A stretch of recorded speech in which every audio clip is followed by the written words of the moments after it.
Good evening.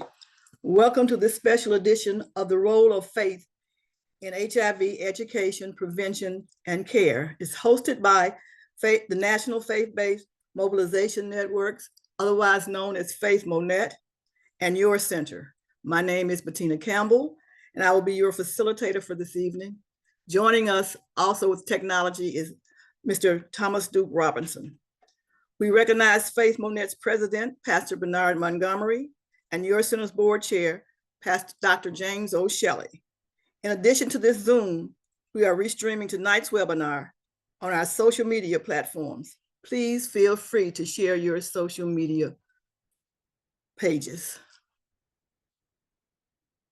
Now see a brief film.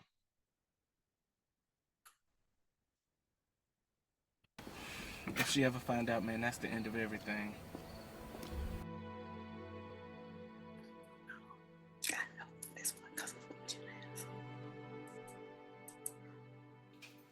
Yeah, I'm leaving the office now, baby. You need me to get something for work? I mean, for dinner. Yeah. Let me call you back, babe. Hey, Nita. What's up? Hey, I know this is weird for me to come up to work and see you. I'm not trying to bring up old things, and I'm not trying to bring up new things. It's okay. How you doing? No, it's okay. You don't have to help me. That's awkward. Okay, cool. Yeah. Yes. Okay. What's up? So I just wanted to let you know that I found out that I was HIV positive, and I'm supposed to tell anyone that I've ever been with. And I'm really sorry. I know this is something that you probably don't need to hear right now, but this is the only place I could find you. Your number changed, and I knew where you worked, so Nita, I just came. wait. This has been years ago. I mean, I'm confused. I think I'm gonna be good. I'm gonna be good, and my deepest apologies to you. But I'm good. Me and Mel are good. We're good. We're good. Have a good one. Hey man, did you submit a report to the boss already? No. What are you waiting for? Man, I got too much on my mind, bro. What's going on? You remember Shanita? Yeah, I think so. She told me the craziest thing the other day, man. I'm sure it can't be that bad. Bruh, she got HIV, man. Did you get tested? For what? HIV. No? Yeah, you definitely gotta get tested, buddy. You think so? Yeah, definitely. Nah, bro. No. I think we're good. No, I think man. I'm good. I'm good. Me and my wife good. No. Yeah, you wanna go ahead and get tested. No. I don't know what I'm gonna do, bro. We should go back. Hey, what's wrong? Just tired. Tired of your phone? Or are you about to drive? Come on now. What's up? And where's your ring? What's up? Nothing, babe. I'm just tired. Just tired. But that other female got you tired? I got HIV. What? You said what? I got HIV. What do you mean? HIV as in HIV? What do you mean? What? I have HIV. Show me papers. Is it April? April Fool's? Somebody show me some. Hey man, you got a report? Got it right here, man. Awesome. Hey, what about that other report? I'm HIV positive, man. Are you serious? What about Mel? She's negative. I'm glad you went ahead and got tested before it spread. Yeah. But you know, just keep your head up. I'm gonna be here for you if you need anything, okay? Yeah. God got me. Hey, let's get that report turned in. All right.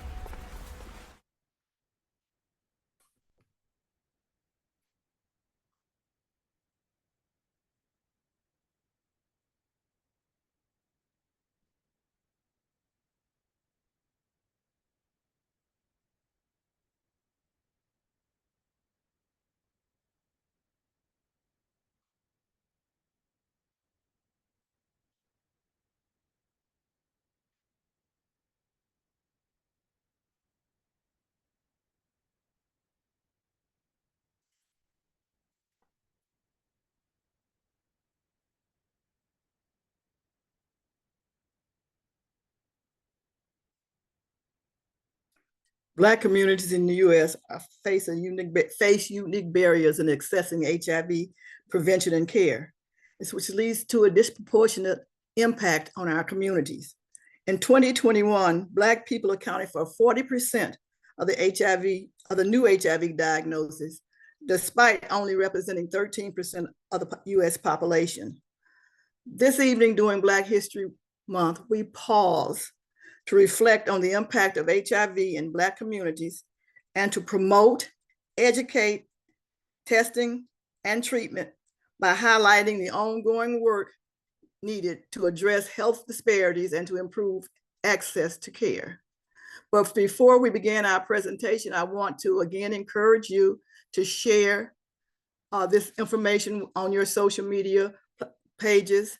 And then I want you to make sure that you get your pencil and paper so that you can write down any questions or comments that you may have that you can share with us during our general Q&A. So tonight, we have 6 very special guests, from a renowned HIV researcher to educators to local congregational HIV ambassadors. And I'm going to share a brief information with you about each one of them. The first one we will hear from tonight is Dr. Aditya Gar. He is the director of the Division of HIV and Translational Medicine at St. Jude's Children's Research Hospital. As a pediatrician from India, Dr. Gar came to the United States in 1996. He trained as a pediatric infectious disease and epidemiology, and he's providing patient care to children and youth at St. Jude for the past 25 years. His ongoing contribution to clinical research includes improving the options of HIV prevention and treatment for youth. Welcome, Dr. Gar. Thank you, Ms. Bettina. I'm going to share my screen.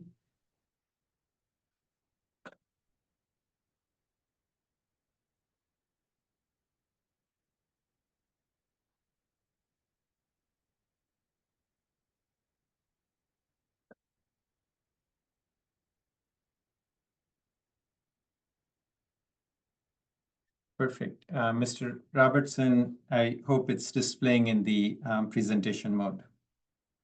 Yes. So, Ms. Bettina and colleagues, thank you for this opportunity to join virtually with all of you.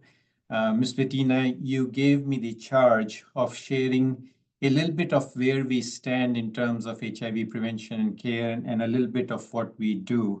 And then I look forward to the discussion. So today, speaking in United States, speaking from Memphis, Shelby County, one can say diagnosis of HIV is accurate, easy, rapid, cheap, should be accessible to all, and there are many options, including the ability to self-test. There are policies and resources in our country which help normalize HIV testing. Since 2006, the CDC says at least one HIV test routinely done, regardless of history, for all 13 to 64 years of age. And the United States Prevention Force says 15 to 65. HIV tests are covered by most health insurances without a copay. And if no insurance, should be access to free or low-cost tests. And I'm aware there are many options in our county. At the end of the test, the result is, as was shared in the video, either someone who tests positive, and if so, in these 25 years that I've had the privilege of providing clinical care, and for some of you even longer, there have become available so many options which are ranging from many one pill once a day to now at least one regimen, which is all injectable, which is 2 injections every 2 months. And there is excitement of having even longer acting options.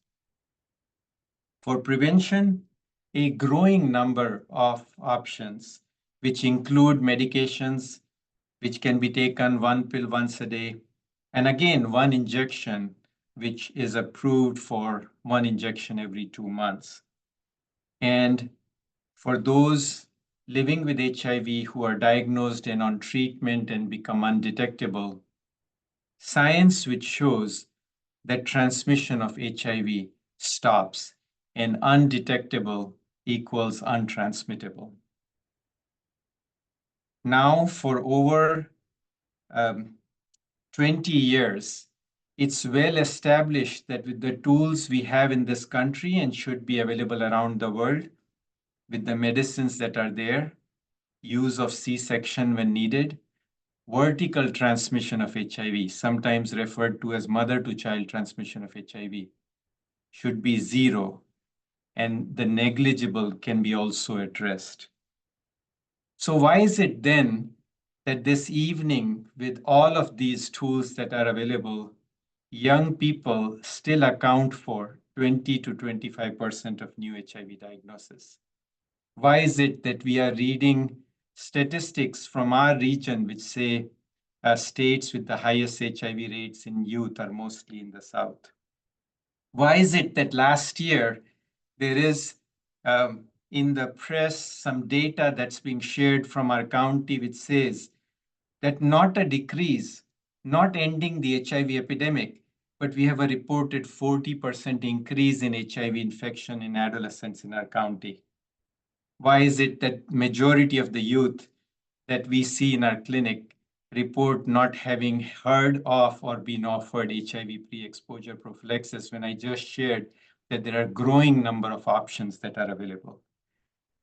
So here are some reasons which are not new and many of you know much more about that come to mind. HIV, for a long part in a person's journey living with it, remains clinically silent. There are no signs, symptoms, there are no indicators unless someone gets a test for them to know that they have HIV infection.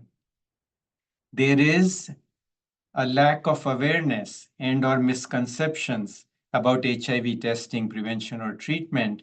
And in the current times, when the faith in institutions in media, in resources is becoming less, this becomes even more of an issue and makes an evening like this, where we try to look for solutions together, more important. The transmission of the virus does not get restricted by boundaries or walls or state lines. And this is a graph of schools and universities and students there. And then the light gray box, those who tested positive, and shows sexual relationships, which very normally are not confined to a particular institution or a group. And then once one becomes aware and has access to prevention or treatment medications, for any one of us, taking medicines regularly all the time when we are otherwise feeling well, especially if we are a youth, becomes very hard. So these are but some reasons, but compounding this is this persistent stigma, which in times like now becomes even more, which the virus benefits from. It impacts everything. It impacts access to testing, to information, to treatment, and so much more. So we as a program here at St. Jude, and many of you we work closely with, try each day to normalize, personalize, optimize HIV prevention and treatment for children and youth.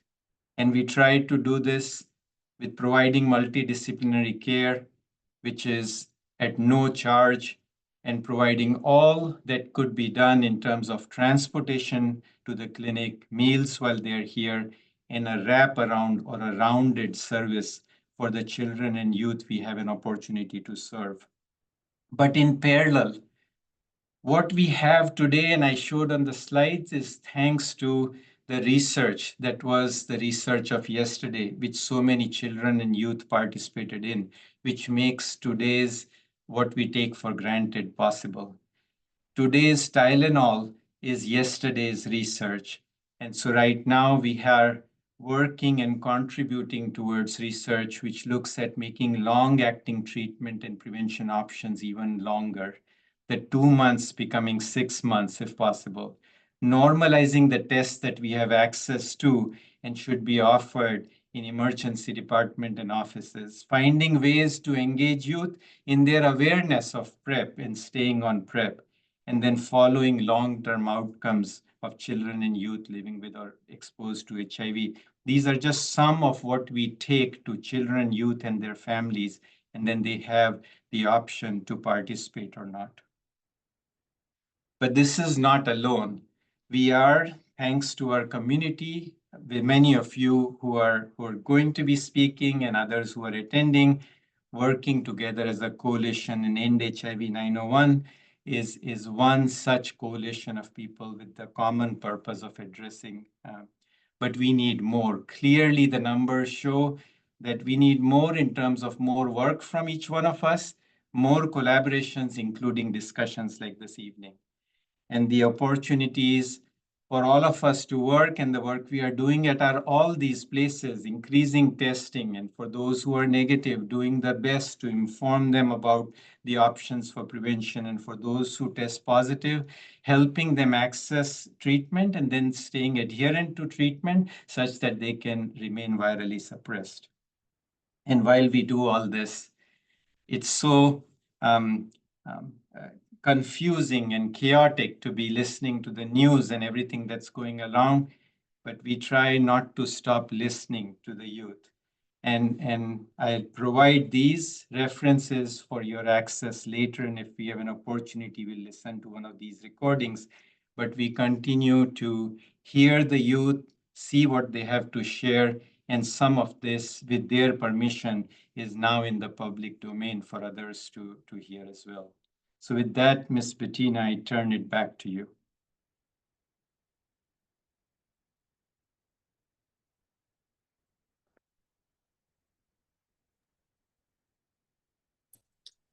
I do want to say thank you so very much for that awesome presentation.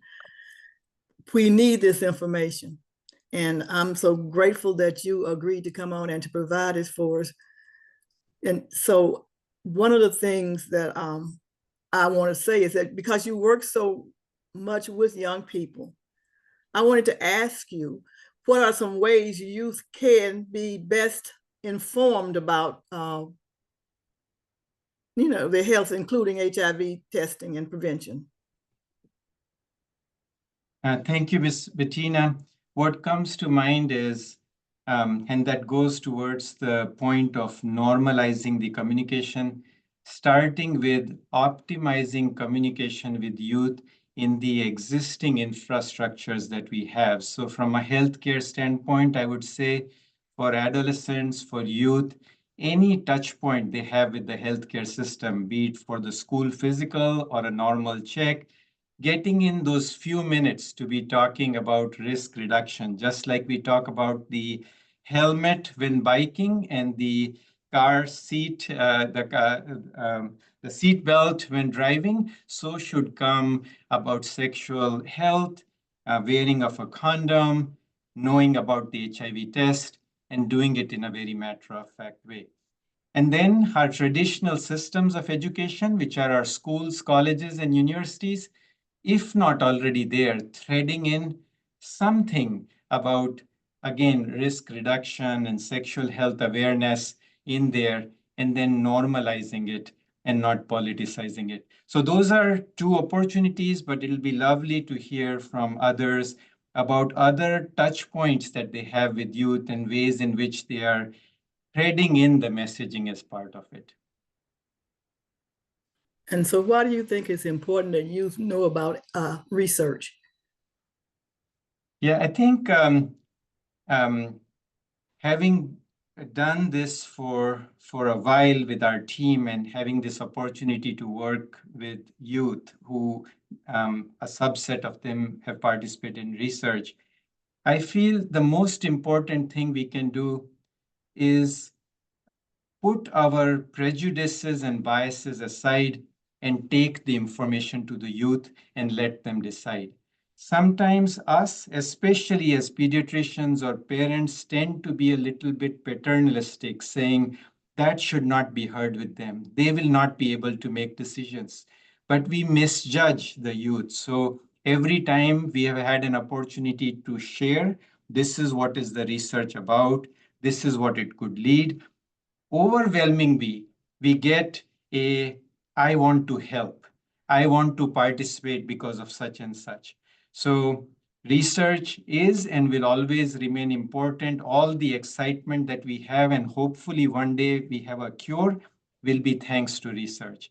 And taking what research opportunities are there to youth, not making a prejudgment, and then letting them decide will be very important to get what good we have become even better. Wow, thank you so much. Those were just a couple of the questions that I wanted to ask you at this time. I am looking forward to more conversation with you during the general Q&A, because I'm sure I'm not the only one that will have questions for you. So again, thank you so much, Dr. And we're gonna just switch from talking about youth right now and talking about adults, because I know it's easy for us to talk about youth being infected, because then we don't have to focus on what behaviors we are not engaging in. And so I want to bring to you now Mr. Denford Galloway, who is a native of Memphis. He's also an African-American male who has been living with HIV since December 5th of 2005. Currently, Mr. Denford is the planning council manager with the Shelby County Health Department and Ryan's White program for Memphis and the greater Memphis area. He's also a certified substance abuse counselor, and he teaches mental health for the Alliance of Mental Illness, which is called NAMI. And he says he's also a veteran in our Army. And so we want to welcome him, and please give him your full attention. Mr. Denford. Good afternoon, everyone out there in virtual land. Again, my name is Denford Galloway, and I'm glad to be here tonight. Yes, I have been living with HIV since 2003. So I've Man, I work for the health department, Ryan White program, and Ryan White is actually a program that's for people living with infected by HIV and AIDS. So basically, my job is my life, and I enjoy it every day of the week. But I guess when I first found out about my HIV status, and I was curious before I found out, because I've noticed some symptoms that after Googling it, uh, and that was a lymph node on my right side of my neck. And when I discovered that wasn't normal, it wasn't huge, but it wasn't normal. So I began to Google it. And after I Googled it, I realized that that was a symptom of HIV, being HIV positive. Um, as far as getting tested for HIV, after I found out that I had that symptom, just so happened I was going back and forth to my doctor anyway, and they scheduled me to have surgery to remove that lymph node. Them not knowing at the time that that lymph node was a symptom of HIV. So while I was having surgery, and after the surgery was completed, the doctor informed me that you are HIV positive. So I was in shock for a while. So it took me a while, and maybe a few weeks before I actually got into care. Um, and being into care for me is very important. Okay, I'm 64 years old right now, but I feel really good. And one of the main reasons I feel really good because I am in care. That is the most important thing to stay alive with HIV. Of course, we all heard before then when HIV was a death sentence, and you had to take anywhere from 13 to 19 different pills a day just to stay alive. So medicine have come a long way. So, and that's why it's so very important. I take one pill a day. I'm not bound to any particular time of day I have to take that pill. As long as I take that pill each day, it helps me stay alive and it helps me stay what Dr. Gar said in his presentation, undetectable. U equals U, meaning undetected means untransmittable. So I can't pass that disease to anyone else. So I'm not only helping myself live a long life, if I were to be out having unprotected sex, I wouldn't pass that virus on to anyone else. So it's very important to be in care to stay alive longer. Okay, and we are living longer. We are aging with HIV because of the medicine, and for that I'm so very grateful. I hold down a job and work over 40 hours a week, so it's like I don't have HIV. So and I have HIV, and HIV don't have me. So with that, I'm going to turn it back over to Ms. Campbell. If you have any particular question, I'll be more than happy to answer it. Well, my hat is off to you, sir, because a lot of people, given all the negativity that surrounds people who are HIV positive, would not step forward and tell their story. So I want to applaud you for having the courage to come before us tonight to share with us, because it is critical that people understand that people that look just like you and me are getting infected. Okay. And that it's up to us to learn what we need to do in order to keep ourselves safer, and then to keep our family and our friends and our community safer. So again, thank you so very much. And I did have a couple of questions, but you know what? In your presentation, you answered them, because one of the things that I wanted to talk to you about was treatment. So many people don't get into treatment. And when they get into treatment, they don't stay. Can you just kind of tell me why you think that some of them don't stay? Yes, I can tell you, working for the planning council, but can I say this right quick on Sure. some previous I just said and what you just said about me sharing my story? I haven't always been able to do that. Okay, living with HIV is not an easy thing. I don't care if they got treatment, you can live forever. There's always going to be that stigma surrounding HIV. That was a point in my life when I first contracted HIV that I was depressed, contemplated suicide. Yes, ma'am. I don't mind saying that word, that S word, suicide. because it is such an it's an embarrassing title, embarrassing stigma to be living with HIV. So I'm gonna stop right there and move on to the next question because I can talk all night, all day about this. Believe me, I can. 10 days a week, I can talk about HIV and my story. But I'm gonna move on for right now. Why do I believe that some people get out of care? Numerous reasons. Okay. Number one reason could be that, hey, that medicine just doesn't jive with them. When I first started taking that medicine caused all kind of medical effects, side effects, from diarrhea to weight gain to a whole lot of things. Okay, that's one of the reasons why people stop taking medicine. But then you got other reasons. You got people that homeless, don't have places to stay. So taking medicine is the last thing on their agenda, the last thing on their priority list, because if they living with someone else, they don't want someone else to know that, hey, I'm taking this medicine for HIV. Because back in the day, when I first contracted HIV, if you ate out of someone silverware or a place or whatever, they was going to throw it away. So you didn't want people to know that. So being homeless is number one reason. Other reasons is that people don't have transportation to make their doctor appointments. Okay. So you're talking about, it's not that I don't want to be in care. I want to, I want to, I have to be able to get to my doctor appointment to be in care. So we still working on those things, as far as the planning council and the plan. When I say planning council, for people that don't know what planning council is, Ron White has grant funds that we at the recipient office actually distribute to agencies that provide free service to people living with infected by HIV. But of course, it's never enough to go around. But the planning council actually decides how those funds are spent. Okay. So that's a whole nother topic, but those are some of the reasons why people fall out of care. Of course, there are other reasons from just having other responsibilities that doesn't allow them to be able to make those doctor appointments. So, and we can go on and on and on, Miss.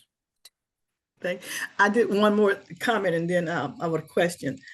I noticed, and for those of you who out there think that we're just talking about people in Shelby County, no, this program is for people in northern Mississippi and in West Arkansas also. That's a greater Memphis area. And so you can, and those numbers are not just Shelby County numbers, and Memphis is the #2 city in the nation for HIV infection. And so we have to do something. And one of the things that we have decided that we would do is to bring you information like this, because it's not being talked about a lot. And so we need to get it back out there in the forefront. So Mr. Galloway, can you just briefly tell me if someone wanted to get in touch with you in terms of getting more information about the Planning Council, they might even want to become a part of it. How do they reach out to you to do that? Well, they can reach out to me, and I don't mind sharing. I think everybody in Memphis, everybody in the HIV community has my cell phone number. They can reach out to me by cell phone or by my email, and I can mentor them, or as far as the planning council, as far as living with HIV, as far as getting tested, all those things that I'll sit down and talk to them about 7 days a week. So I will put my information in the chat, and I would love if you have any questions concerning HIV prevention, anything that'll keep you from getting HIV, anything that'll keep you alive, anything that'll keep you in care, please contact me, please. Thank you so very, very much. And that's, we're #2 in the nation in new HIV cases. Right, exactly. Thank you for adding to that, because it is important. When we say new HIV cases, that means people are still getting infected, y'all. Despite all of the wonderful preventions, medicines, and all of that we have to help people to keep themselves safer, people are still getting infected. So that's something that we have to look at and try to figure out why. And every day, I'm sure that Dr. Gar and Mr. Galloway and the rest of us on here are trying to figure out why, so that we can make an impact in people's lives and see and reduce the number of people who are becoming infected every year. So thank you again. So we're going to go now to our third presenter, who is Daniel Thompson. Daniel Thompson is also a native of Memphis, and he's a graduate of the University of Memphis, where he obtained his Bachelor's of Arts. He's been working for 7 years with public health. So he's also a graduate student right now in public health, and he's working with a program that's called LIFT. And he said that he's also the co-director of Headliners Memphis, a grassroots organization comprised of community experts working to positively transform the world without stigma. And so the program that he's going to bring to us tonight is called LIFT, and it's a faith-based research project that aims to decrease HIV, of all things, guess what? Stigma. And so we are so happy to have him here, and we want you to listen to what he has to say, because again, we're talking about, this is one way that we're hoping to be able to reduce HIV new infections. So go ahead, Mr. Thompson. Good evening, everybody. Can you hear me fine, Miss Bettina? Am I good? I'm not... Yes, you're good. Okay, perfect. Good evening, everybody. Thank you so much, Miss Bettina, for having me for this amazing conversation. As mentioned, I'm a graduate student. I'm in the School of Public Health working on my Master's of Public Health, and I'm also a graduate assistant working with the amazing Dr. Latrice Pichon on some research. So I'm excited to just bring this information to you all, just to kind of let you know of some different opportunities and things that are happening in Memphis and outside in the Memphis greater area as well. So of course, a little background on the project, of course, living in the South, living in the Bible Belt particularly, we know that the church is the cornerstone for really information, really anything when it has to come with the Black community, from voters' health, breast cancer screenings, just anything, any major epidemic that has plagued the Black community. The church has always been the cornerstone and the center of that. And so Dr. Latrice Pichon at the University of Memphis, Dr. Andrea Stubbs, Miss Bettina as well, and Dr. Carla London, four amazing women doing this work, came together and helped create a project along with the CDC to basically come into faith-based spaces, of course, churches here in the greater Memphis area, to come in and do basic HIV 101 knowledge, because I think a lot of people still are under the perception that HIV is, kind of handled and it's not really as existent. But as we've learned from our past two presenters, that HIV is still very rampant and still very still current, because we are number 2 in the country. Again, and that's Shelby County. That's not Memphis as a city. So I always like to emphasize that, because it's not even the city of Memphis, it's a county.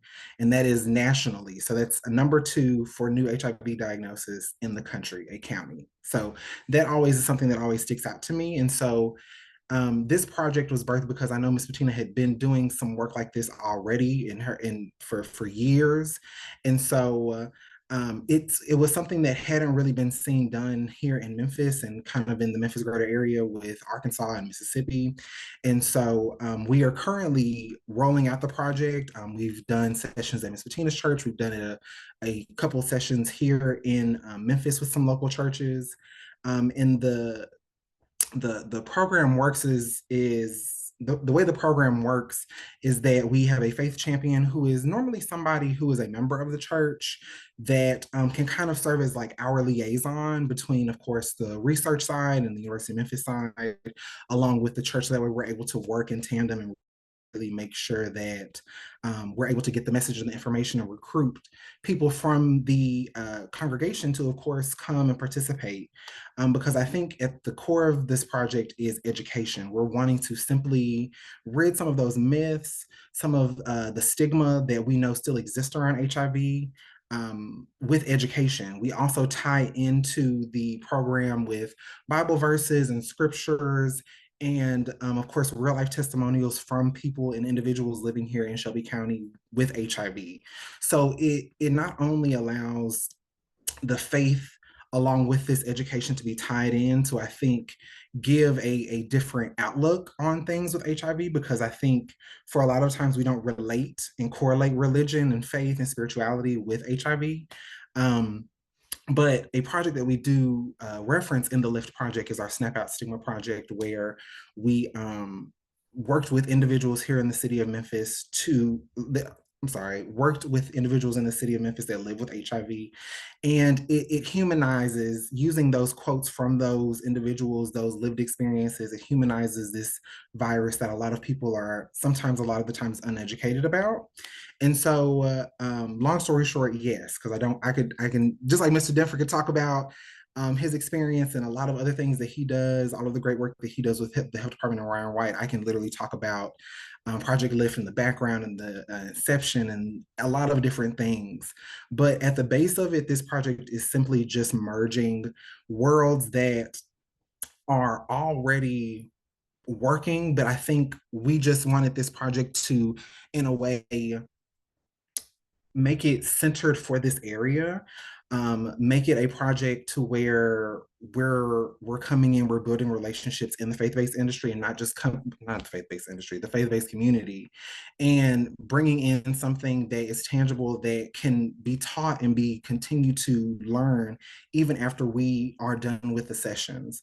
Anytime we partner with the church, we always do 2 sessions. We do 2 education sessions. Each session is 2 hours long. And in those sessions, again, we go from the background of HIV, we go into research, we go into some of the I can't get my words together. Some of the historic things that have happened, especially in communities of color and research. And we also, of course, talk about all of the amazing interventions, medications, and preventative methods that, of course, have now been created and are out there to protect, of course, communities from either contracting HIV and, of course, treating and maintaining those who do have HIV. So, Ms. Bettina, I think I went kind of in depth enough about Project Lift. Of course, I know we'll have a Q&A further down. So, of course, if there are any more questions that anybody has, of course, I'll be more than happy to answer them. But yeah, I'll turn. You're freezing up, Daniel. Thank you so much for sharing that information with us. And I'm sure that you will probably have some more questions. But I do have some questions for you right now, though. So when we talk about stigma, and everybody, we all have stigmas. So how are you defining stigma for this project? To me, this project, when I'm talking about stigma, I think with this project and any other work that I do, I always kind of relate it to being afraid and fear, as well as miseducation. I think a lot of the times with stigma, it's perpetuated because of things that we are unaware of or we do not know.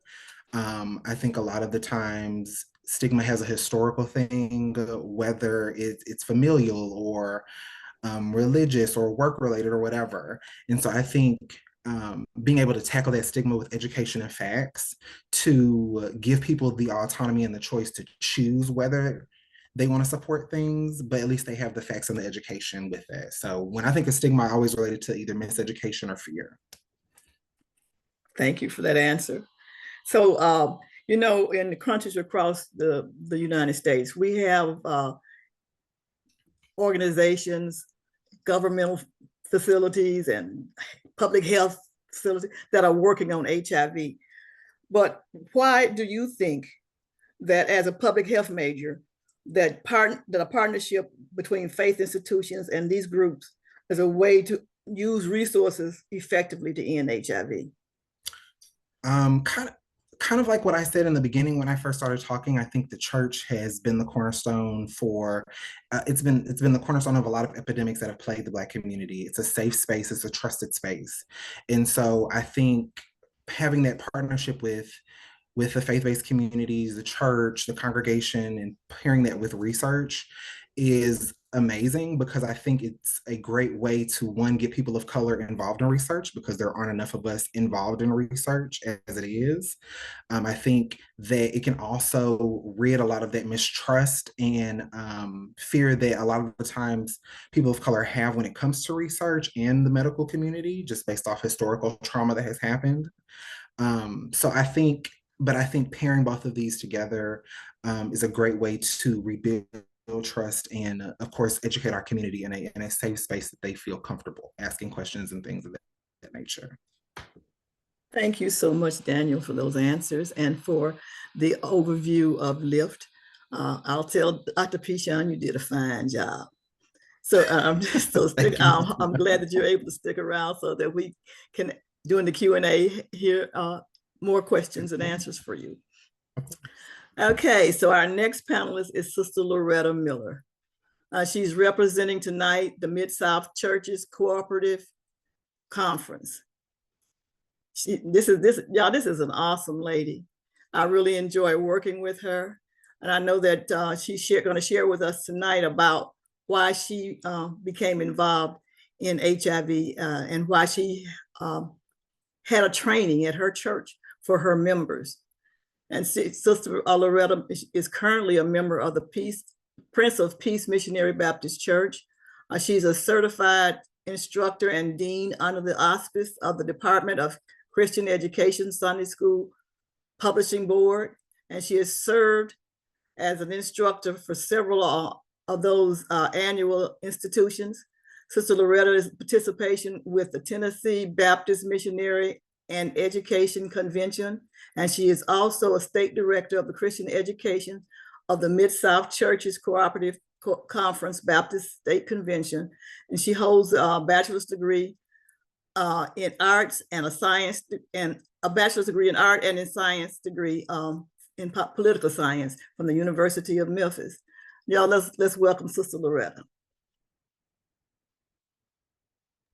Okay, thank you so much, Sister Bettina. Can you hear me clearly? Yes, I can. Okay. So yes, I am Loretta Miller, and I've been around for a while, but I think that it was a great opportunity to have the live session at our church. Years ago, when problems with HIV and AIDS came out, there was a barrage of information. Arthur Ashe, and it was another athlete, and it was so much information in the media about AIDS. In some kind of way, we kind of lost that, or we thought that, I guess it was solved, or the problem was solved, because then that information dwindled away. I remember classes at my church. I remember people talking about it. You know, it was a little information about it, but it was very scary because it was like, this is a new disease. We know nothing about it, and there's no way to cure it. There's no medicine for it. And at that point in time, back in the early 70s, I don't really know how much medicine there was to cure it. But we realized that we needed to be tested, and that was something that we needed to deal with. So when we fast forward 30, 40, 50 years, about 50 years later, we realize there's a lot of information and a lot of things that have occurred, medicines that have occurred, but we still have this fear as if we don't know what's going on with it. And I kind of think that's where we are now. There were advancements made in HIV and in the AIDS sector, but nobody knows it. And so we need to market that. And nobody knows it, so much so that now it's a reemergence. And so that's why I thought it was a great idea to have this class at my church. And I had, the people came out to learn about it and wanted to know about it. And they were very interested, asking questions, not just about their personal lives, but, lives of people that live with AIDS, because that's not the only stigma that we have in church. So those are my thoughts. That's where I'm going to come in at. Sister Patina, which way you want me to go? Because it was a great session, a great session. And I admonish everyone to participate in that session. Well, let me ask you thank you, Sister Loretta, prior to you having come to the LIFT program at the Hill, had you thought about having an educational session in your church or having an HIV ministry in your church? I did not. I think that, and I think that's the problem that we're all are incurring. That, okay, you told us about it years ago. We're thinking that doesn't exist anymore, or we don't need to talk about that anymore. And then all of a sudden, we hear the reemergence because we did not continue to educate. We did not continue to stay on top of this subject. And so now it's coming back because we haven't educated, And I remember when it first came out, there was no information. And now we have information, and people are still testing positive for HIV. And so it's a problem. It's a problem. We've dropped the ball somewhere. So not until I took that class did it again reemerge, and I realized how important and expedient it was for us to push information and try to get the information out about HIV.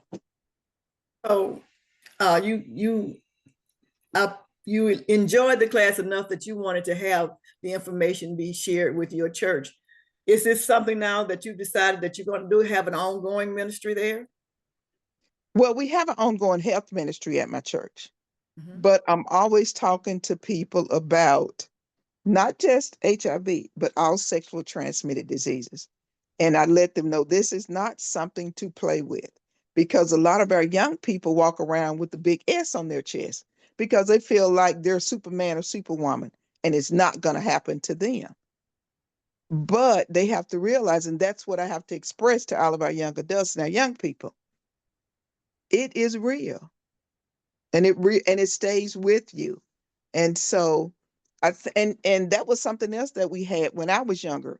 We always had classes and something going on to talk about all of the sexual transmitted diseases, all about, teen pregnancy and those types of issues.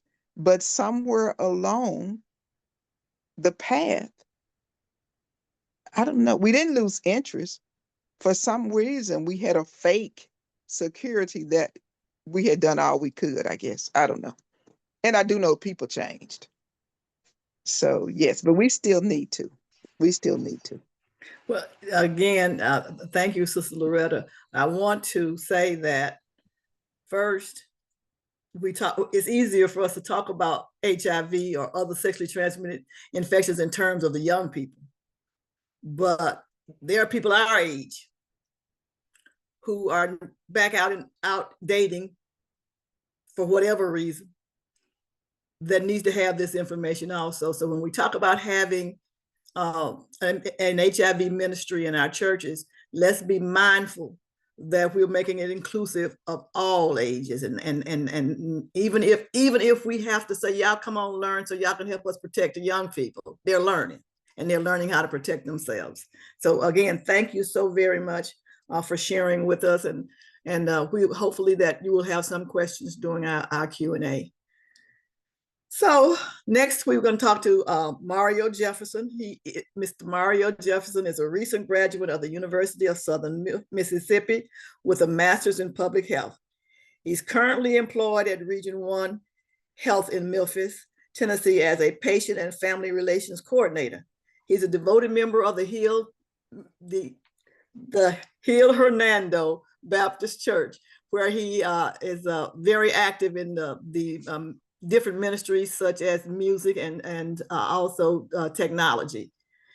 He also works at the marketplace as a navigator with Oak Hill Regional Community Development Corporation. As a panelist tonight, he will provide a bit more insight into why congregations may or may not like to see HIV ministries in their church. Welcome, Mario. Hello. Can y'all hear me? Yes, we can. All right. Well, sorry, my camera isn't working. I've been trying to figure it out all day, but for some reason, it does not want to work with me. But I'm just gonna I'm just gonna jump right on in. The topic posed to me is why congregants may or may not like to see HIV ministries in their churches. Even though much research has been done to bring awareness to HIV transmission and also prevention, there is still a very strong stigma in HIV society. In today's world, HIV is more prevalent in topics of conversation. However, it does differ in the church. We all know that churches can be a little judgmental and some subject to biases to worldly things. So topics like sexual behavior is very limited because sometimes pastors or youth leaders do not want to touch on the topics, or simply topics of sex is just not mentioned during allotted church times.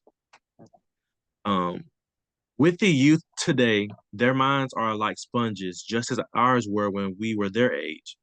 Having the vital knowledge about sexuality and the pros and cons of sex have been somewhat eradicated from some churches, mostly because not enough youth are in churches, or the church leaders themselves do not have the knowledge or the stomach to discuss things of sex, sexuality, sexual behaviors, HIV, and other STIs and STDs. I will break down some of the key points later in my discussion. However, by their very nature, as communities of faith in Christ, churches are called to be healing communities. This call becomes the more insistent as the AIDS pandemic continues to grow. Within the churches, communities are increasingly confronted with persons infected by HIV, seeking support and solidarity and asking, are you willing to be my brother and sister within the one body of Christ? In this encounter, our very credibility is at stake. While not all churches openly discuss HIV, many do talk about it in some degree, particularly in the context of promoting HIV prevention and reducing the stigma, often by incorporating education about safe sex practices and providing support for those living with HIV.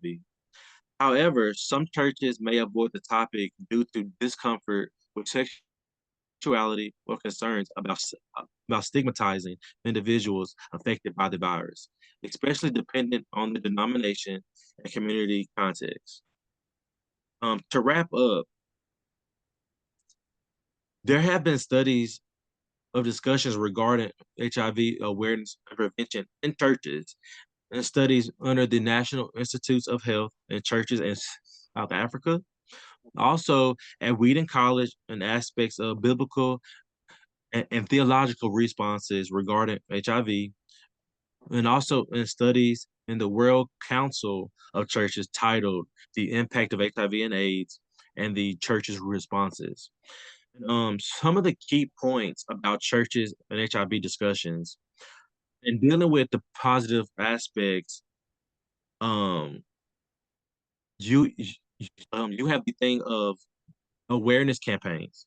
Some churches use their platform to educate communities about HIV transmission, testing, and treatment options. Another one would be stigma reduction. By openly discussing HIV, some churches help challenge the negative stereotypes and promote acceptance of people living with the virus. And lastly, for positive aspects of support groups, some churches establish support groups specifically for people living with HIV, offering emotional and spiritual guidance. Now, here are some of the Hey, challenges that Tanya Bailey is trying to get in. here are some of the challenges that can go with HIV in the church. Religious interpretations. Certain interpretations of religious texts might lead to negative attitudes towards HIV, particularly regarding sexual behavior. Another one would be homophobia.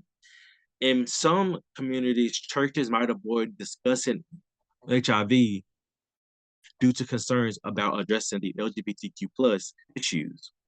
And lastly, lack of knowledge. I want to say Mr. Daniel talked about this indefinitely as well with lack of knowledge.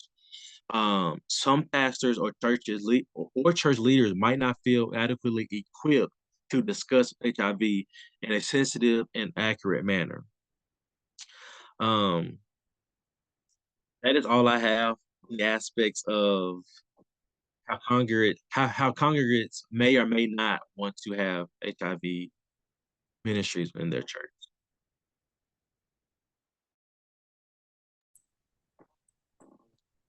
Thank you, Mario. I do have right now a couple of questions for you. Okay. So, as a young person, how do you think that churches can challenge this negative attitudes that you were talking about of judgment that's existing toward people who are living with HIV? I believe that one of the biggest things is kind of having a come to Jesus meeting, kind of like a peer review or like um a peer session. So like get the kids together, get young adults together, separate them by age, and just have the discussion of HIV, of sex, of sexual behaviors, and let it not be of, you know, let it not be of judgment, but just freely talking about it. Because I feel like one of the biggest issues that um HIV is increasing with new diagnoses is because people may not be aware of how they're getting it or steps to even prevent it. Even though, yes, it is pretty mainstream, it still may not be given to them in their type of acceptance. Like it may take a young person to see it through TikTok to catch awareness, why as another person older, like in their 40s or 50s, would probably catch it on Facebook, or an older person catch it in the newspaper. So, we have to be able to bring it, we have to be able to bring awareness to the people at their learning level, is what I'm trying to get at. Okay, all right. Do you currently have an HIV ministry at your church? At the Hill, from my understanding, we don't have an active ministry strictly dedicated to HIV awareness. However, I believe it may be in the works. Correct me if I'm wrong. I'm not quite sure. But I know we do have a health ministry, and we utilize a health awareness fact sheet in our church program handout that the congregation can read at their leisure and also listen to when announcements are being broadcasted on Sunday morning. Um, Also, in those fact sheets, the Hill talks about health concerns in our communities, such as HIV, diabetes, hypertension, and many other health conditions. Okay. All right. And so the activities that you are engaging in at the church are, as you said, have fact sheets for awareness. Do you have any kind of activity where maybe they're passing out ribbons or just dressing like we just did the red Sunday? Yes, ma'am. Yes. Wasn't I think it was I know maybe 2 weeks ago red we all wore red ribbons on our shirts as well. Solidarity for HIV, for National HIV Day. Okay. All right. So, in community, I'm going to ask you the same question that I asked Mr. Thompson, as a public health major, how do you see partnerships between faith institutions and other circular groups as a way to use our resources effectively to fight HIV? I think a simple answer to that is just meeting the people where they're at. I'm sorry. Were you asking me, Sutina? I'm sorry. Actually, I said I was going to ask Mr. Jefferson the same question that I asked you. Oh, And I'm sorry if I wasn't clear. No problem. My bad. I was like, can you repeat the question? I'm sorry. Okay, well, I'll start at the beginning and say, in communities across America, there are circular organizations and governmental groups that are doing HIV/AIDS care and education every day. As a public health major, how do you see partnerships between faith institutions and these groups as a way to use our resources effectively to end HIV? Honestly, I think one of the biggest things with public health being introduced to address HIV awareness is all about communication and delivery. Because like you're saying, the resources are there, but we honestly have to set aside the time to build these HIV ministries and also other ministries and also other health ministries to incorporate the resources that the government already has set aside. So it's really just on setting aside the time to build a ministry surrounded strictly on HIV so we can break down the barriers that it holds and also build awareness on how we can prevent it and also how we can treat it and also try to help on the research of eradicating HIV. Okay, thank you so very much.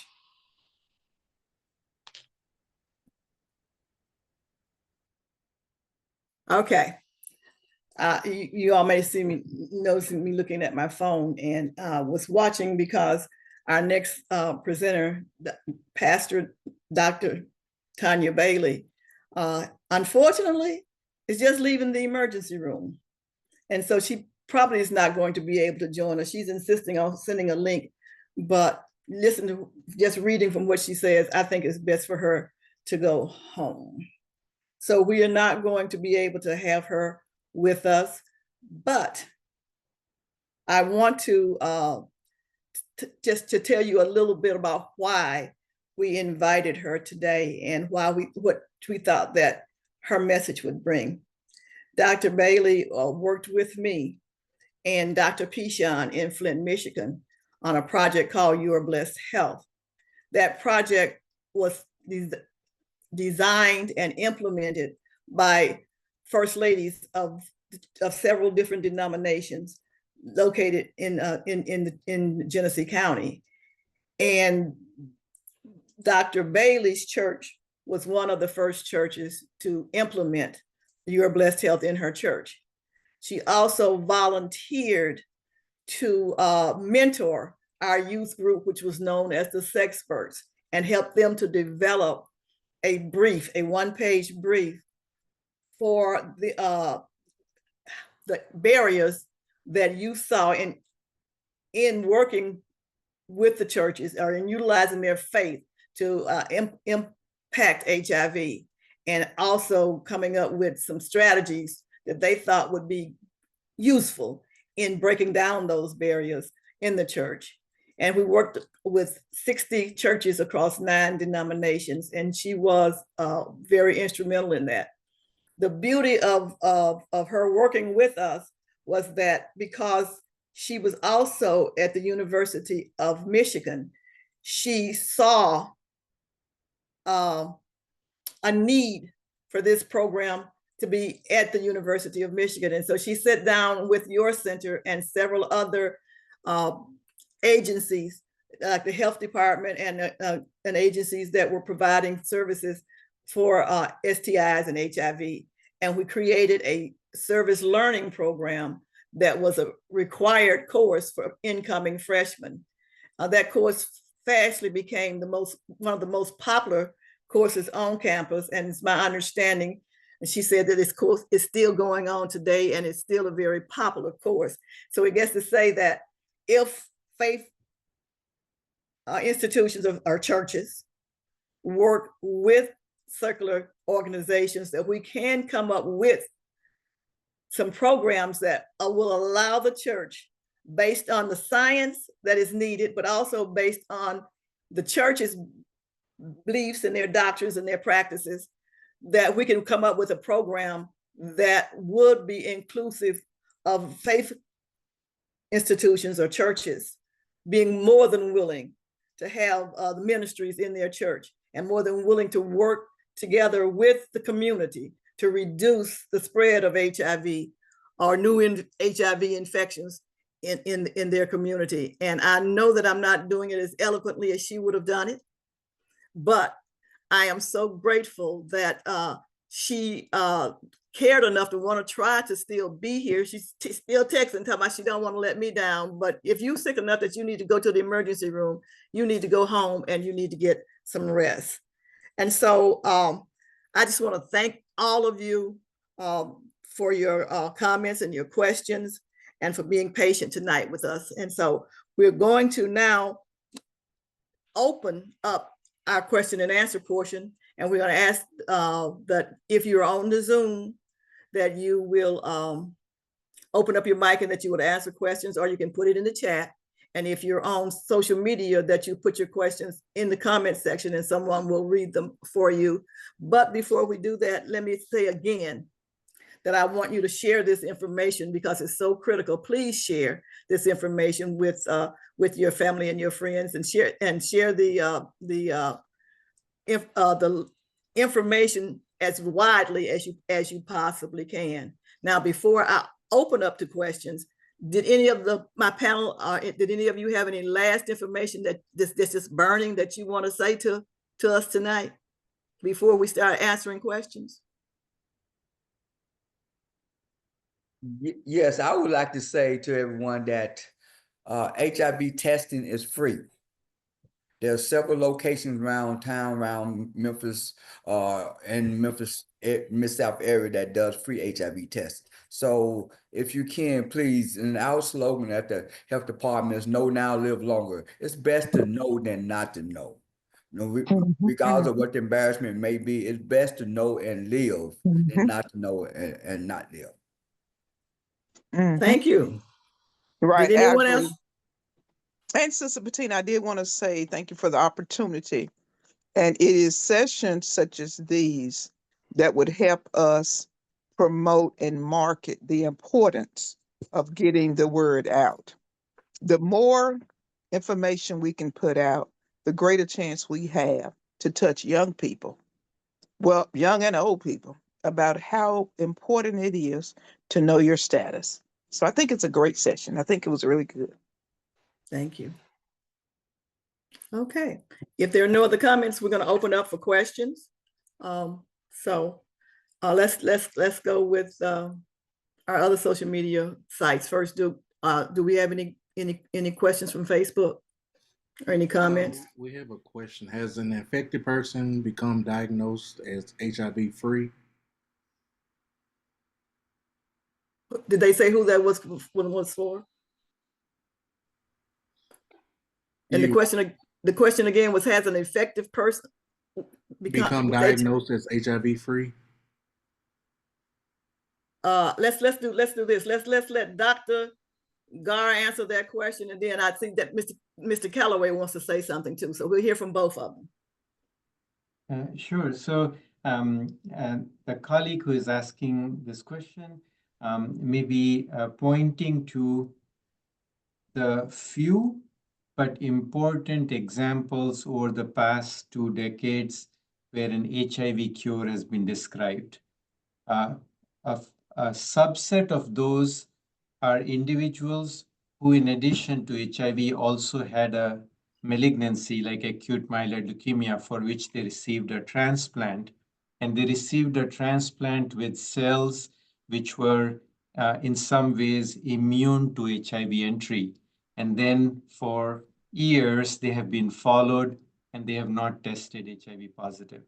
So that small group of individuals from around the world where a transplant-based approach has been taken and HIV cure demonstrated, give us one hope that that is one approach that could be pursued. But as many of you know, transplant comes with sometimes many side effects. It's not easy. So it's not yet a scalable way of doing cure. Mr. Galloway, you may have other comments about this. No, I don't, Dr. Gar. I yield to you. You are a professional in that realm. No, sir. You are the doctor. Doctor, also, just in case that they were thinking about a person becoming undetectable, would you explain a little bit about what that is? Sure. And yes, and thank you, Ms. Bettina, for pointing that important point out as well, which is the number of treatment options we have, whether it's the many one pill once a day or the two injections, they are all very, very effective within a month or a few months of taking the HIV virus, where we can count it in the blood and can be a few thousand or hundreds of thousands of copies per ml, to becoming undetectable. That means using the tests that we have, and these are very sensitive tests, we are not able to detect the virus in the blood. But it's very important then to note that it's not gone. It's usually hiding in lymph nodes and other sanctuary sites in the body, such that when treatment is stopped, sometimes within days, sometimes within weeks, it's back seen again. So for most people who are regularly taking treatment, what should be expected is the virus should become undetectable in their blood. But that does not mean that the HIV infection is gone. Say that again, doctor. Undetectable does not mean cure. Thank you so very much, because sometimes people get that confused, and we want to make sure that they understand that. But being undetectable is very critical, because that means you stay healthy longer too. So, yeah. So, are there any other questions for any of our panelists? Yes, we have a question, Ms. Bettina. Okay. We actually have two more. How quickly do people infected with HIV develop AIDS? That sounds like another Dr. Gar question. Yeah, I think the next two questions will be Dr. Gar questions. Ms. Bettina, or the colleague who shared that question, could you please repeat it? I'm sorry. Go ahead. How quickly do people infected with HIV develop AIDS? Thank you for that question. AIDS, or acquired immunodeficiency syndrome, is a terminology that's used when the immune system has become so low that one becomes vulnerable to getting infections or other conditions which otherwise immune competent people do not normally get. And so usually over years, without any treatment, if someone continues on untreated, their immune system drops to a point where they may get pneumonia or a skin cancer or others. And this combination of a low immune system and symptomatology is called AIDS. Thankfully, in this day and time with treatment, that is not something anyone would expect in someone who's taking regular medicines. But if by chance someone is not diagnosed, then it may still be years before they reach to a point where the healthcare system would diagnose AIDS.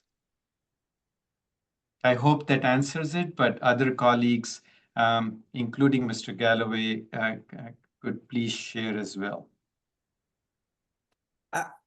And I would just like to add on just a little bit to that, because I thought I heard him ask how long will it take to get AIDS, and it's not a guaranteed fact. Matter of fact, in most cases, most people that contract HIV is not going to get AIDS because they might, like myself, they're gonna get into care, they're gonna get on that medicine, and as long as they CD4 count don't go below 200, what have you, then they won't contract AIDS, and that's what controls whether or not they go from HIV to AIDS at CD4 counts as well. So it's not a guarantee that someone that contracts HIV will get AIDS. Thank you both. I would like to just add a little bit too, saying that for those people who don't get into treatment, the possibility of you transmitting the illness is still high. Even though you don't have AIDS, you have HIV, and the possibility of transmission is still high. So you want to get into care so you can become undetectable and reduce the possibility of you infecting someone else. And did you say you had one more question? Yes, ma'am. And this will be the last question. How can mother-to-child transmission be prevented? Thank you. So a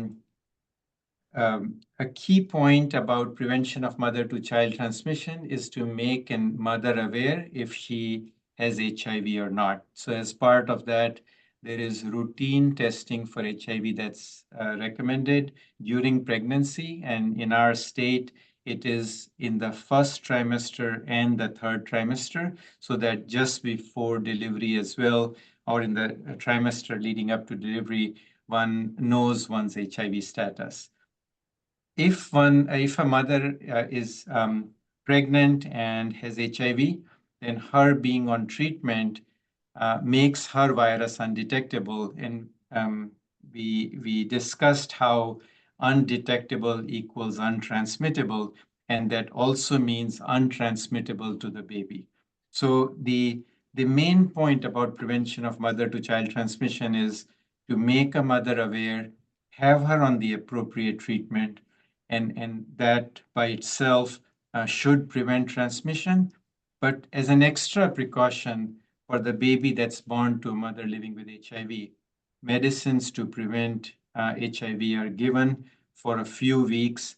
It is confirmed that they test negative, and then those medicines are stopped. This is what, for the most part, is done to prevent mother to child transmission. At the same time, there are other things that can be done. If the diagnosis is very late, a mother is about to deliver, she has a high viral load, then there are other things that can be done, such as a judicious use of C-section, giving more than one medicine to the baby. But with all of this, mother to child transmission should be less than 1%. We have a question, doctor, in the chat that says, what are some of the side effects of the medication have on the fetus? So specific to the neonates or to the fetus, I'll start with the fetus. The research trials with medicines initially start with nothing to do with humans and just studies in animals, including in pregnant animals. Those studies and other lab studies show how much or little is there a risk of a medicine impacting the fetus. Then the research trials happen in humans, where again, very carefully, at some point, the medicines are allowed for pregnant women to take too. Even after a medicine is marketed and is available, there is always healthcare providers who need to be looking at, was there any delivery where a mother who was taking HIV medicine had a fetus which showed any side effects? And all of that gets reported. All that to say, the medicines that are given to treat HIV in pregnant women have a long track record of not having any serious side effects on the fetus. And so side effects of medications on the fetus are typically not seen. Wonderful. We're glad to hear that. Okay, are there any other questions? If so, if you're on Zoom, please open up your mic and ask the question that you have. You don't leave here and say you didn't get your question answered if you don't open up and ask.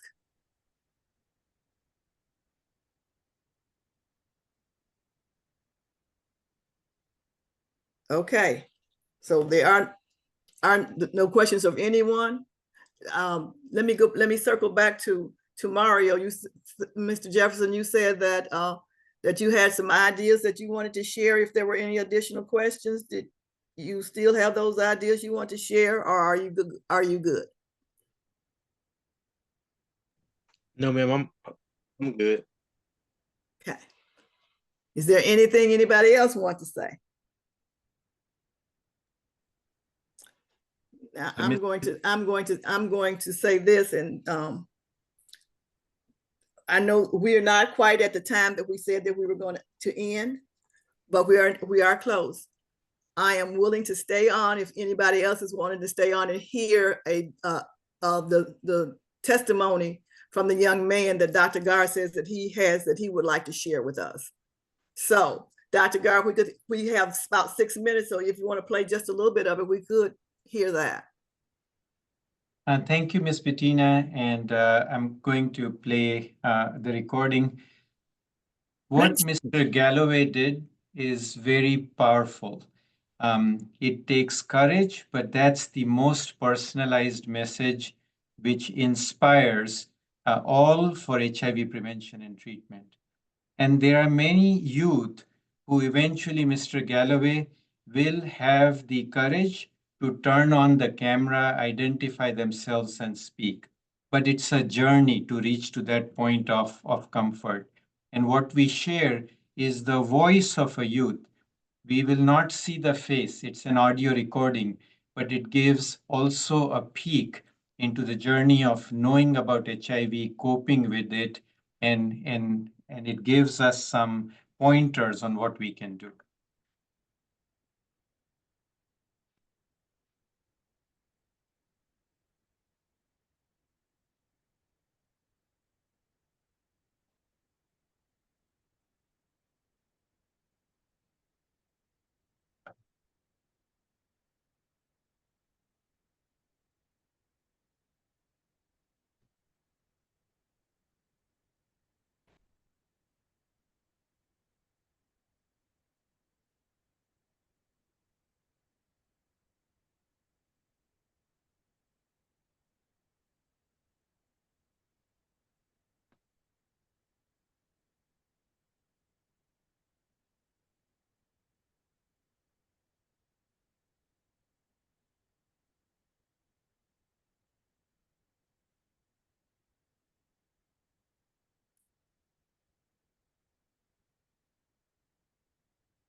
There she is.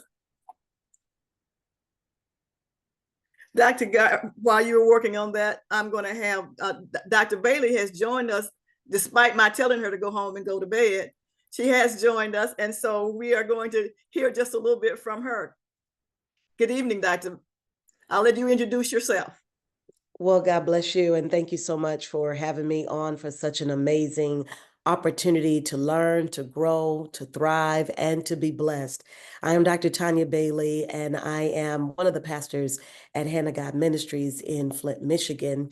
I am also, by profession, a diversity, equity, inclusion specialist, and longtime just advocate of education of our community and our public, and I'm so blessed to be here.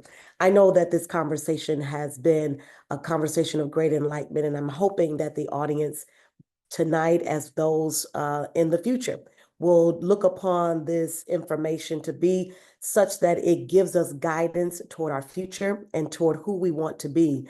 I say this with great enthusiasm because as a pastor, as a faith leader, I have seen firsthand, as we've watched the movie tonight, very firsthand behind closed doors how silence can erupt into violence.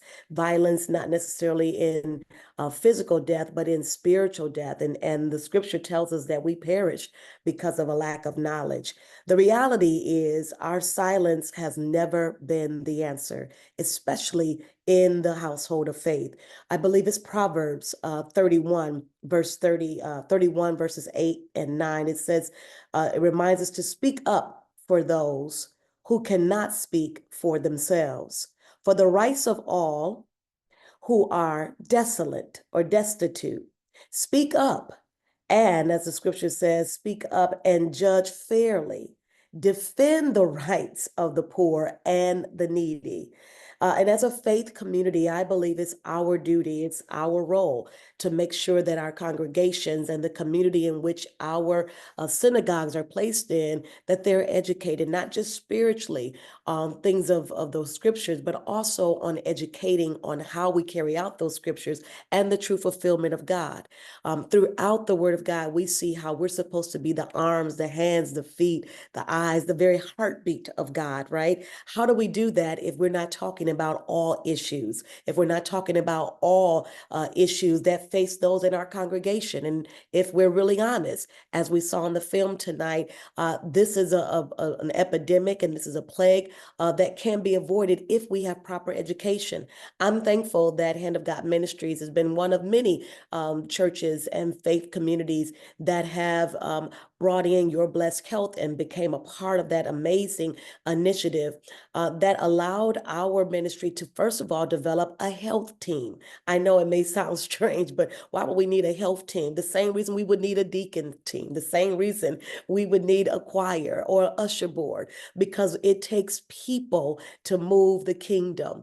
And so through that health team, we were able, partnering with Your Blessed Health, to establish coordinators that were committed to work with our youth, that were committed to work with our community, both inside the church and the community at large, to begin to share the importance of educating on HIV, importance of educating on sex, the importance of educating on our physical bodies and what that looks like for the church and the unchurched. And so we have seen through that education and just having open dialogue and taking it from being something of taboo to something that is commonplace, right? And normalizing that conversation around HIV, AIDS, sex, and the like. It is cause for our congregation to not only grow through transparency, but I've seen families grow. I've seen communities form and have, as we would like to call it, sometimes difficult conversations. I've seen it infused within Sunday school teachings, and I've seen how it has gained power of family unity, not to divide, because the silence has been something that has caused for there to be deadly consequences. But because of the communication, because of normalizing the conversation, we've been able to see healthy communities come out of it, healthy understandings, and our youth has begun to soar because of the knowledge that they have, including our adults in the church. And so I really believe that our response to the HIV epidemic isn't just important. And let me be clear, it's not just important, it's necessary. It's just as necessary as us understanding and learning what salvation is. It's just as necessary of us learning how to have healthy marriages. It's just as healthy of understanding how to have a healthy relationship with Christ. It is life-saving. And isn't that just how our God sent his only son, his only begotten son, to save the world through his sacrifice? Well, sometimes we have to sacrifice our programs. We have to sacrifice our order of services in order to save a life, in order to make a difference, in order to share the importance of the love of God. I believe for 134 years, and even dating back more than that, that the church has had an obligation and has many opportunities to be able to educate and to be able to share not only the gospel, but how to live healthy and prosperous lives.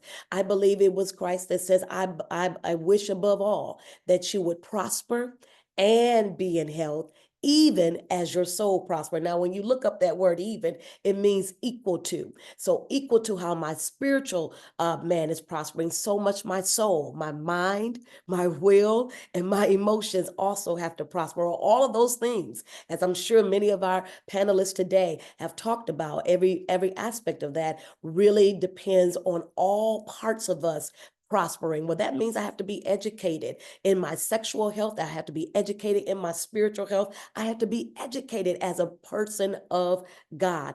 For the last 14 years, our church has really been dedicated toward partnering with efforts such as Your Blessed Health. It has held workshops, it has held trainings, it has held strong health advocacy, not only just for our members, but for the body of Christ. And I believe it is our obligation as a faith leader, it's our obligation as believers to help in the ignorance, to help in the stigma that these are topics that shouldn't be talked about. No, they should be talked about, because if we're honest, they are things that are actually happening within our church walls. And we have to break down those walls. We have to break down those walls of what we can't say and what we won't say and what we won't do in order to save lives. And that's the call of Christ. I think I have to go back to the ultimate understanding and question, and what is our why? Our why is to share the love of God, regardless to whoever those human beings look like that need that love. Our why is to make sure that every person has a safe and a brave space in order to grow into the things of God. That's what we're called to do. And so I'm really excited that this space was created tonight to be able to share, to be able to offer insight, and to offer educational help, as well as I would like to say nutrition of the mind, nutrition of the spirit. We can't be so strong spiritually and very weak in our morals and very weak in our values. This is how we change a generation. This is how we educate our future. This is how we prepare. And that is through telling the whole truth and nothing but. But Tina, I'm so grateful that you gave me just a few moments. And I am really excited that the faith community is not only speaking up, but they're acting on the word of God by making sure everyone has a safe and brave space to learn of him and to learn how much he loves us, no matter what life throws at us. God bless you. And thanks for having me. Well, thank you for coming. I really had visions of you being in bed, taking care of yourself, but I should have known better. So again, thank you. I knew you would bring it. And that's why I wanted you to be last, because I knew you tie it all together and help people to understand. Just quickly though, would you talk just a little bit about the class that you created at U of M? Absolutely. So it might seem strange for some that may view this, that a pastor for, gosh, I don't know, since 95-ish, 96s, would create a course at a university, a very prominent university in Michigan, called Let's Talk About Sex, HIV, and AIDS. I know. That was me. It is still one of the most highly sought after classes. And the way that came about, Bettina, was that I was getting a lot of students piling into my office, asking questions, saying that, you know what, I'm a believer, but I had sex before marriage. I love God, but I thought I loved this young lady, or I thought I loved this young man, and now I'm pregnant, or now I have contracted a venereal disease, or now I have tested positive for HIV. What do I do? Is my life over? Does God still love me? And that was coming at an alarming rate from variety of students piling into my office, as I said. And I realized I needed to do something. I couldn't just clap and shout and sing on Sundays and Wednesday and midweek, and then at my workplace just act like I wasn't a believer at the same time. And so I used the resources that was around me. And I just want to say that some of us that are watching, you've got resources right at your fingertips. You've got resources right within the area that you're at. And that might be your opportunity and door to create an avenue for others to learn, to grow, and to thrive, and still yet be a believer. And so I went to our arts and sciences department. I said, you know what, we've got a demand here.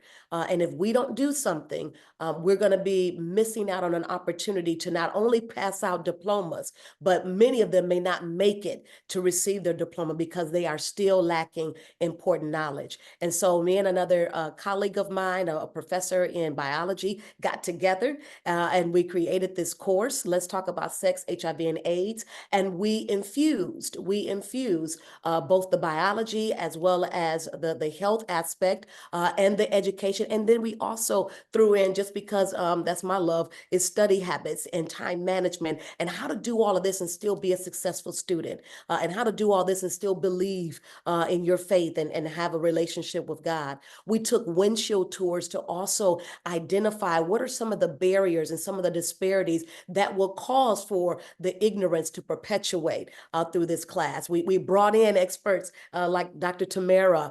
We brought in others like yourself, Bettina, to really make sure that our students who often came from other communities, new to the Flint community, we brought them in so that they could actually see the type of disparities that also are a result of those that are contracting with various different types of sexual diseases and without that knowledge. Those students went on to do a variety of different projects to educate their communities, not only in the Flint community, but also back in their home. And again, it is still the #1 class that is requested of particularly freshmen. And I am super proud that we were able to do that work, and it continues to live on. Was there some challenges? Absolutely. Did people kind of give me the side eye? They probably still giving me the side eye. But guess what? God is getting the glory. All right. Rich now. He's getting the glory. He's getting the glory. Now you go to bed. Yeah. Thank you so very Well, very much. thanks for the Dr. opportunity. Gard, it looks like we're not going to be able to do that. Or were you able to get it together? Dr. Gard? Yes. Were you No, able to I get think, the? yeah, this is a ongoing dialogue, so we can pick back on that recording another time. All right. We will definitely make plans to do that. All right. So again, I want to just take this time to say thank you for your questions, for your comments, and for being patient, because we were rewarded tremendously by Dr. Bailey being able to be here with us. And I want to end this discussion tonight by stating that I believe that through grace, through faith, we will eventually allow us to reframe this narrative that will let us stop seeing HIV as a moral issue and begin to see it as a public health issue. And once we do that, then we will be able to advance the work of ending HIV in our community. So once more, I would like to say that you may learn about more about FaithMoNet at faithmonet.org and your center at yc4w.org. And once again, we want to acknowledge our board presidents, Pastor Bernard Montgomery and Dr. James O'Shelley, and your center's executive director, Terrence Campbell. This has been a production of the National Faith Mobilization Network and your center. Again, thank you, and thank you for allowing us to go a few minutes over. Enjoy your night.